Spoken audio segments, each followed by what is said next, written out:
Good morning, everyone. I'm here to just give a motivational word this morning.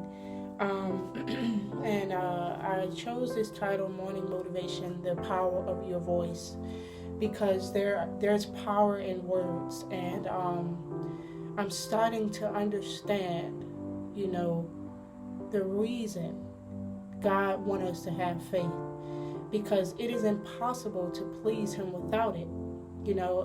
That's it. That's what the word says. It's impossible to please God without faith.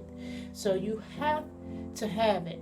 You start speaking things into existence in your life this month, because this month is the month of harvest. You have to gather this month. Let's say you want to start a business. Did you plant the seed? Do it now.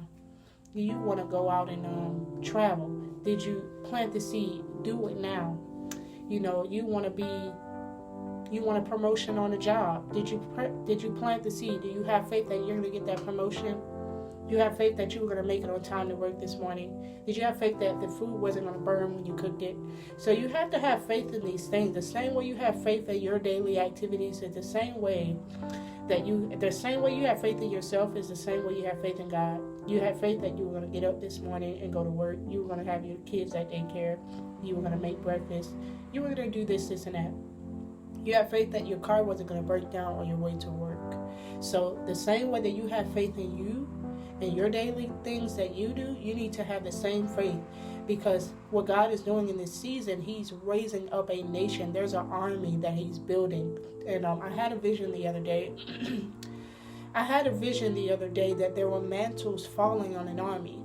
And they fell perfectly, meaning that these people were in place to receive. Like these people, they were aligned in their rightful position in this army, in the army of the Lord. And I saw the person that had the mantle of power and the person the mantle of wisdom, they worked hand in hand, because the power needed the wisdom, and wisdom needed the power. So they knew how to win and how to strike.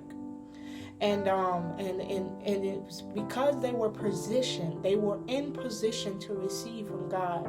They were in position. They were in their own lane. Nobody was trying to overstep the other. Nobody wondered who was in the back of the army or who was in the front or why they're on the front line. You don't understand.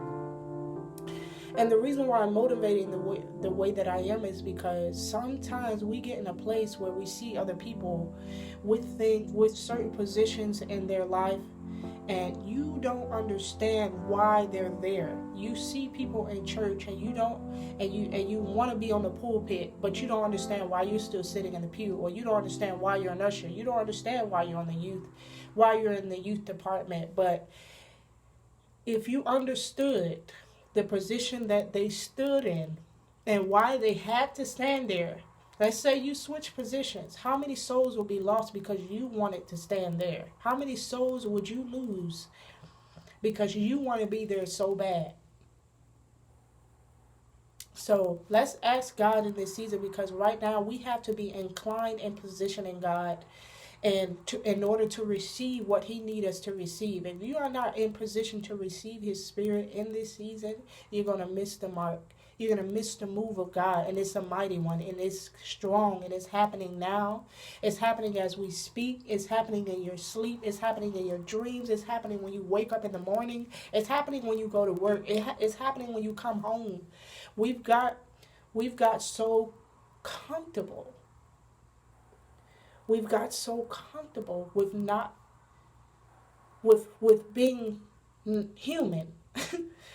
Like, I remember when I first had my awakening with God, I looked around and I realized that all of this stuff is temporary. It's all going to fade away like dust. And I'm like, God, we take all of this stuff so serious.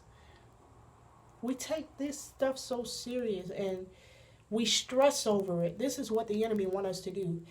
If we have the power in our mouth to speak those things as though they were. We have the power to overcome. We have the power to tread over serpents. We have the power to tell the devil to get back. We have the power to tell ourselves to sit still, because the spirit has to come. I tell myself every day, flesh, you will come subject to the Spirit of God. You will come subject to the Spirit of God. I tell myself that every single day. You will subject yourself to the Spirit of God. And we need to understand, we need to learn the power of our words.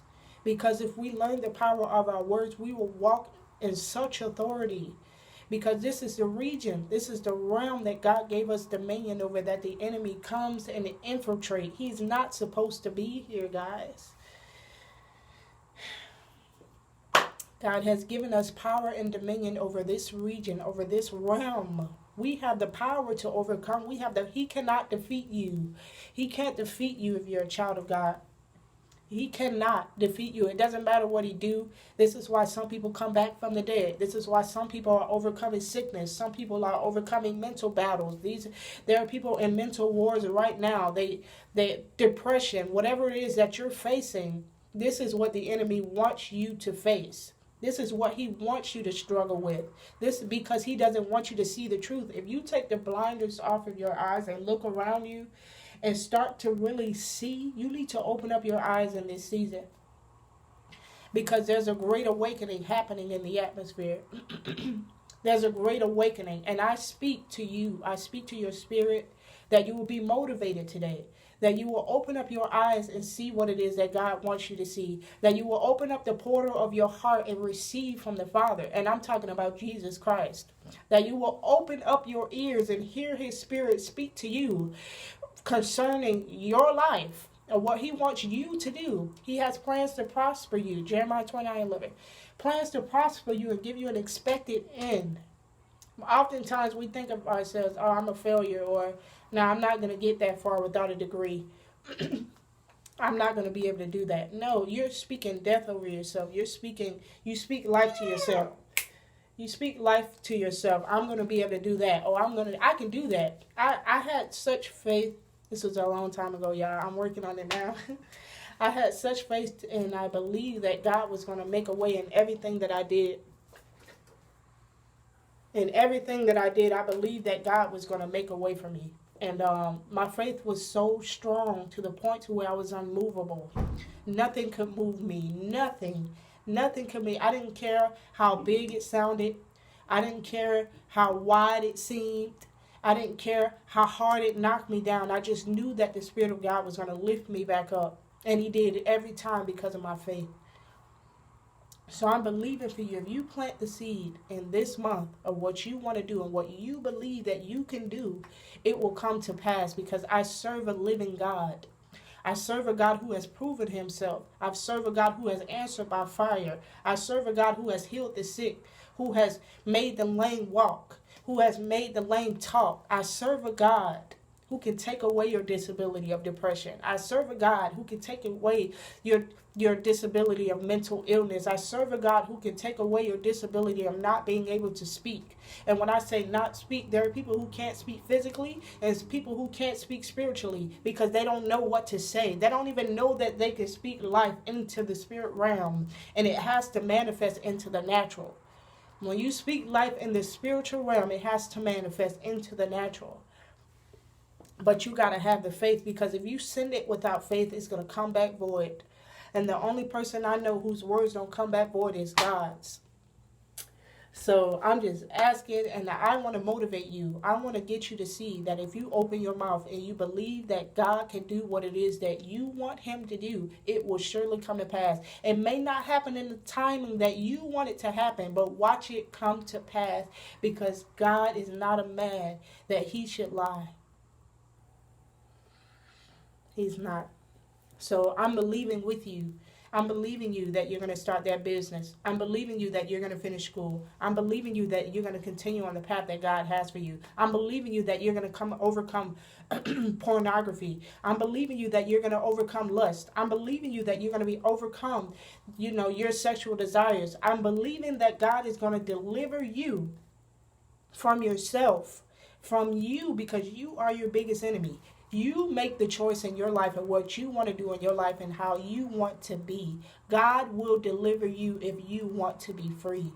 I know. I'm a living testimony. Trust me. I've been down the path of unrighteousness, of unholiness. I've done things with this body I've done and said unspeakable things, things that you would think that I would never do. I've done, and I thank God for delivering me, and I know He can do the same for you. So I just want to encourage you. Speak life into yourself this month. Speak life into your children if you have them. Speak life into your unborn children that are getting ready to come into the earth. Speak life, because if you speak life, it will come to life. If you speak life, it will come to life. Speak life to your situation. If you're dealing with uh, bills, if you're dealing with car failures, if you're dealing with home issues, if you're dealing with relationship issues, God can heal all of that. Let that stuff go. Let me tell you something. Holding on to those things will damage you. Holding on